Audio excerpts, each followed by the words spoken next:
కర్నూలు జిల్లా ఆదోని ప్రభుత్వ medical college ప్రాజెక్టుకు మళ్లీ ఊపిరిపోసే దిశగా కూటమి ప్రభుత్వం కీలక అడుగులు వేస్తోంది.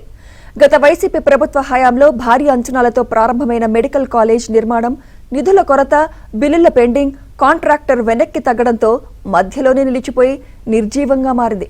ఇప్పుడు పీపీపీ విధానంలో ఈ ప్రాజెక్టును పూర్తి చేసి విద్య, వైద్య సేవలను అందుబాటులోకి తీసుకొచ్చేందుకు కూటమి ప్రభుత్వం దూకుడుగా వెళుతోంది.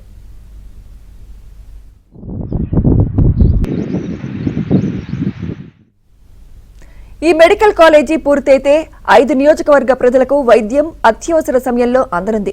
కాలేజ్ నిర్మాణంపై ప్రభుత్వం చూపిస్తున్న చొరవకు స్థానిక ప్రజలు హర్షం వ్యక్తం చేస్తున్నారు. మరోవైపు వీలైనంత త్వరగా పూర్తి చేసి వైద్య సేవలను అందుబాటులోకి తీసుకురావాలని సీఎంను ఆదోని డివిజన్ వాసులు విజ్ఞప్తి చేస్తున్నారు. వ్యాప్తంగా కూడా 5 మెడికల్ కళాశాల ఎమర్జెన్సీగా పూర్తి చేయాలనే ఉద్దేశంతో దాదాపుగా రాష్ట్ర వ్యాప్తంగా కూడా 5 మెడికల్ కళాశాలను ప్రతిపాదిస్తే ఆదోని నియోజకవర్గంలో ఉన్న కళాశాలను కూడా ఎంచుకున్నారు.